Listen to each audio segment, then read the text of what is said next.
right, Mikey. So word on the street is you're disparaging my name out there. Yeah. Let's go, buddy. Let's go. This is a heartbreaking little story. It all happened on Saturday whenever we went out to the bars after your ceremony there. Yep.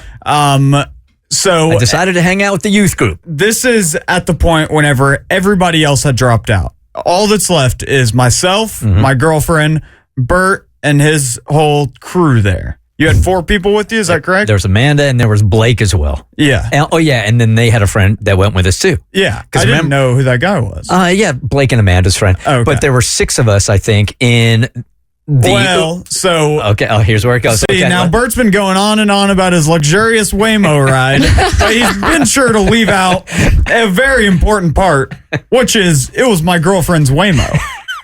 You stole the Waymo? Let it cook. All right, hold on a second. Is this All right? Grand Theft Waymo? It doesn't get much closer. You need to leave right now because you've been so funny. You can't do better than that. It's all downhill from The here. next 2 hours, you can't do better than that. All right, go ahead. So it's been months now of my girlfriend ordering Ubers on her phone and just praying that it ends up being a Waymo because, you can't request a Waymo. It comes to you by the grace of God. I've been doing the same thing. It's like hitting the lottery. It is. Yeah. So we're in the bar and, we convinced Bert to go to Tongue and Groove, the club. Yep. We were going to the club. We've already done 2 bars, and now it's like 12:30, 1 o'clock, and Frank the Tank is out. Oh, He wow. says Tongue and Groove, and I'm like, let's go! And Poppy is ready. I had very little faith that Bert was actually going to make it to Tongue and Groove. So I kept on asking him, and he's like, what, you don't think I'm going to go? You don't think I'm going to? And I'm like, all right, you're going then. On my girlfriend's phone pops up a Waymo. I have never seen her so excited. She ran out the door. She's standing on the curb, giddy, just waiting for the Waymo to pull up. So then I wrangle everyone from inside, and I'm like, let's go. We got a Waymo, everybody. I will say this also, that my excitement for this Waymo matched hers. She and I were in sync on That's this thing. true. I have been waiting. That is true. So we hop in the Waymo. I get in the back right. Bert is on the back left. Amanda's in the middle. Yeah. And then the friend is up in the front passenger seat. Yep.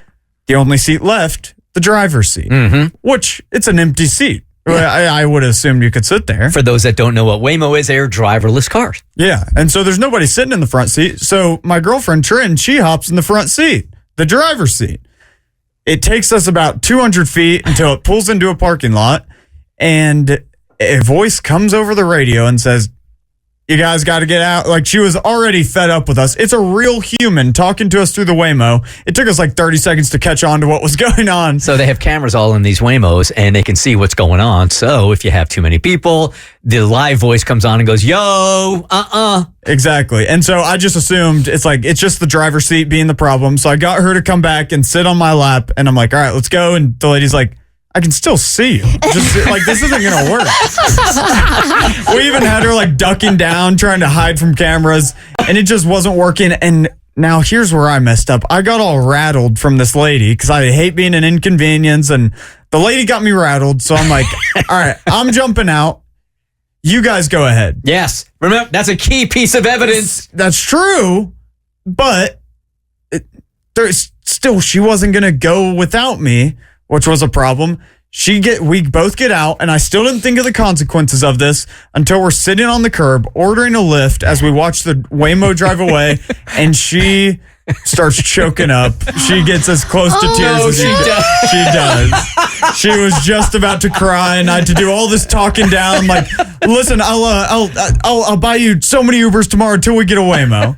All right. It was her. She ordered it. Why did you stay in the car? Okay, we're going to have to break here for 30 seconds, so let me, in my defense, tell you, in my words, what happened, okay? And I'm so sorry that she had a mental breakdown over this Waymo ride. So there we are, and Mikey, so far, so good. I mean, this is very, very accurate. His girlfriend is in the driver's side of the Waymo. You're not allowed to be in that seat. We don't know. The voice of Waymo comes over and says, you guys got to get out. 2 of you guys got to get out. We do. Mikey gets out first, volunteers to get out. So his girlfriend volunteers to get out as well. I never said, hey, we're taking this. She saw you get out, so it was implied, I think, and she was being polite. So she got out. Mikey says she had a mental breakdown on the side of the road, literally almost crying that she didn't get to fulfill her Waymo. Yeah, she was right there. She was in the Waymo. I'm going to defend. She did not have a mental breakdown. She had a broken heart because hurt. Bert Weiss stole the Waymo that she ordered on her phone. I was an innocent bystander in the whole thing. I was sitting in the back really enjoying this roller coaster of a ride when she voluntarily got out. No, she didn't. I never said, hey, we're going to keep. When you got out, she volunteered to get out. I volunteered to get out. She was basically forced to get out because she's not going to leave me.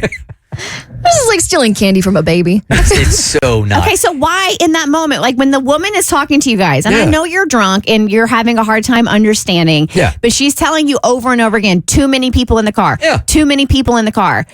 At what point were you going to be like, Amanda and I are going to get out? Never. So you got to remember it's 1:30 in the morning here, and Poppy's just barely holding on, right? I am not thinking clearly here, but I thought it was respectful for the younger people to say, you guys take the car, and I thought that's what they were doing. What in the boomer are you talking about? I would have absolutely done that. I would have done the same thing if I was his age. No. I would have. No, absolutely not. I would have been like, I would have been like, hey, this is Trent's Waymo. She ordered it. It's on her phone. She's paying for it. The people who aren't paying for the ride should Yeah. be the ones to get out and get a new one. I wasn't even thinking that clearly, and I will say this. What did you get on Sunday morning from me? What did I get? Yeah, what did you get on Sunday morning? Before I even knew this conversation was going to be a thing, have you checked your Venmo? I did not get a Venmo. Why don't you go ahead and take a look? All right. Hold your Boy, horses you're about there. to look like a real idiot. Well, $25 for the Waymo. Venmo. Hold on. But I also have another thing here that is, Bert, you didn't even go to the club. You just took my Waymo on a joyride. He took it all the way to Tongue and Groove, and he's like, all right, well, I know they're about to pull up in a lift in 2 seconds, but forget about them. Mikey will walk around the club like an idiot for a little bit trying to look for us. I see. You stole her Waymo and then ghosted them? This is so... Oh, no. He He did get me a Venmo. Okay, Wait, I so wanna know how Sunday much it was morning, for. I immediately wake up and I hook him up with because I knew that, hey, she paid for it. I didn't want that. Secondly, the second part of this story is pure fiction. So we get out of the Waymo. I am ready. They are behind me. I am ready. There are people that are working at Tongue and Groove that I've known for years. They even see me. They're like, dude, come on in. I am ready to go on in when Amanda and Blake are like, it's 1:30. I literally am chewing them out in the street. I am so ready to get in there. I'm calling them nasty words. I called them millennial soft C's. It's another word for poultry. Okay. And they demanded that we take off because I was in. And I texted you saying, we're not coming in. No, you did not. That's so weird that that's a lie. they couldn't take here, a separate car and go home, and you couldn't leave them and go in the club yourself. Hold on. You did not. You texted me like an hour later after I've walked around the whole club looking for you. Lift in like 2 minutes. Let us walk in with you. And then I wrote, yup, we bailed. But I was eager. 1:20. I sent that at 12:44. You sent that at 1:20. I've been walking around the club like a dumb. For me, at that point of the night, that felt like 4 minutes to me. And it was 40. It might have been 40, but it felt like 4 minutes. I thought I was doing the right thing. I was outside with these Russian guys that didn't speak English. They were teaching me curse words and having me yell at them at people. Like, that's what you got me into. I hung out with these Russian guys all night.